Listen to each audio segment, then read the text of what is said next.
लेकिन एक और बहुत ही मजबूत देश है जो असहाय नजर आ रहा है। किसके सामने? ईरान के सामने। हम बात कर रहे हैं अमेरिका की। जी हां, दोनों देशों को एक टेंशन जारी है और अमेरिका और ईरान के बीच जो हालात बिगड़ते जा रहे हैं, इसमें सबसे बड़ी बात यह है कि युद्ध कभी भी शुरू हो सकता है, लेकिन अमेरिका को समझ में नहीं आ रहा है कि आखिरकार हथियार क्यों नहीं डाल रहा है, क्यों डील में साइन नहीं कर रहा है, डील पे साइन नहीं कर रहा है ईरान। बड़ी खबर है कि अमेरिका ने इजराइल में अपना सबसे खतरनाक फाइटर जेट यानी कि F-22 राफ्टर स्टेल्थ विमान उतार दिया है।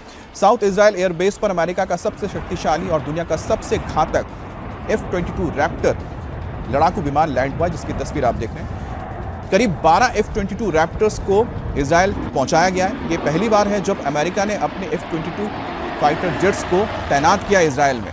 खबर यह भी है कि अमेरिका का दूसरा aircraft carrier USS Gerald Ford Israeli तट के बेहद पास पहुंच चुका है। उधर ईरान भी फुल एग्रेसिव मोड में है। ईरानी सेना स्टेट ऑफ हॉर्मुज में लगातार वॉर एक्सरसाइज कर रही है, नए नए हथियारों से शक्ति प्रदर्शन कर रही है। रिपोर्ट्स के मुताबिक ईरान ने चीन के साथ नई मिसाइल डील फाइनल कर ली है।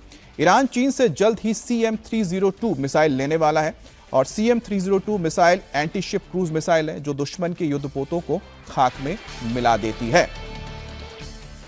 ईरान और अमेरिका के बीच युद्ध का आलम और इस वक्त अलार्म कभी भी बज सकता है।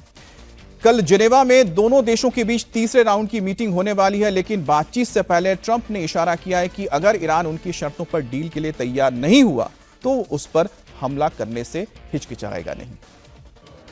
As president, I will make peace wherever I can, but I will never hesitate to confront threats to America wherever we must. We are in negotiations with them. They want to make a deal, but we haven't heard those secret words. We will never have a nuclear weapon. अब यहां पर आप सुन रहे हैं Donald Trump को। Donald Trump ने जो अपना भाषण है उस दौरान ये कह रहे हैं कि हम चाहते हैं कि डिप्लोमेटिकली हम ईरान के साथ अपने मसले सुलझा लें, राहुल सर।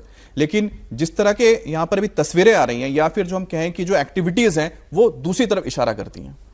देखिए, स्टेट ऑफ यूनियन एड्रेस में जो ट्रंप ने कहा है कि हम जो है हमला करेंगे, वो कई बार इससे पहले भी कह चुके हैं कि ईरान पर हम हमला करेंगे, हम लिमिटेड स्ट्राइक कर सकते हैं, हम कुछ कर सकते हैं, लेकिन अभी तक कुछ हुआ नहीं है। लेकिन ये भी माना जा रहा है जिस तरह से फोर्सेस वहाँ इकट्ठा की गई हैं वो अनप्रेसिडेंटेड है। ऐसी फोर्सेस जो हैं, जब इराक पे हमला करना था तब भी ऐसी फोर्सेस जो हैं जमा नहीं की गई थी। बहुत ज़बरदस्त तरीके से अमेरिका की तैयारी है। ना केवल 2 एयरक्राफ्ट कैरियर और उसके जो सपोर्टिंग साथ में जहाज़ होते हैं वो हैं वहाँ पर, बल्कि वहाँ पर वेरियस जो अड्डे हैं 19 जो बेसिस हैं गल्फ में अमेरिका के, उस पर तरह तरह के विमान और जो है वो लॉन्ग रेंज एयरक्राफ्ट जो हैं, बॉम्बर्स हैं, उनको इकट्ठा किया गया है। और आपने भी तस्वीरें दिखाई। तो इतनी बड़ी तैयारी सिर्फ किसी को डराने के लिए नहीं की जा सकती।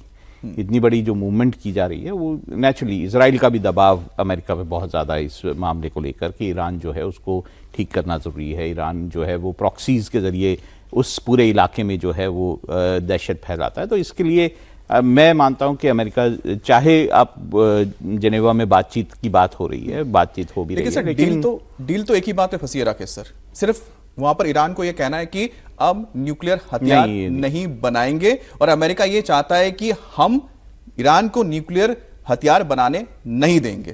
सिर्फ इस बात पे नहीं है ना, वो आगे भी बहुत सारी बातें। देखिए, वहाँ राहुल जी ठीक कह रहे हैं कि सिर्फ न्यूक्लियर का मामला नहीं है। इजराइल कह रहा है कि इनकी जो मिसाइल है उस पर भी रोक लगनी चाहिए, क्योंकि ईरान का जो सबसे बड़ा हथियार है वो है मिसाइल, और वो मिसाइल ही इनके लिए सबसे बड़ा घातक है। ये चाहते हैं मिसाइल पे भी संधि हो कि आप मिसाइल का इस्तेमाल नहीं करेंगे। तो जब आप मिसाइल का इस्तेमाल नहीं करेंगे तो फिर ईरान कैसे लड़ेगा? यहाँ पे देखिए, जिनेवा में जो 2 महत्वपूर्ण बैठक होने वाली है, एक कल बैठक होने वाली है जो ईरान और अमेरिका को लेके है, और 27 तारीख को जो बैठक होने वाली वो है यूक्रेन, रसिया और अमेरिका को लेके। तो ये जिनेवा की जो दोनों बैठकें हैं 26 और 27 की, वो तय करेंगी कि अमेरिका कितना पावरफुल है। अमेरिका के सामने जो एक खबर आई है वो बड़ा मुझे लगता है कि ट्रंप के माथे पे इसलिए बल पड़ा हुआ है क्योंकि आर्मी चीफ ने कहा है कि यदि हम ईरान से लड़ाई लड़ेंगे तो हम सबसे ज्यादा नुकसान पाएंगे और हमारे सैनिक मारे जाएंगे। खबर बताई थी दमदार 10 में, हमने ये खबर बताई थी कि किस तरह से वहां के आर्मी चीफ ने कहा था कि अगर लड़ाई होती ईरान के साथ तो हमारे बहुत सैनिक मारे जाएंगे। लेकिन बहरहाल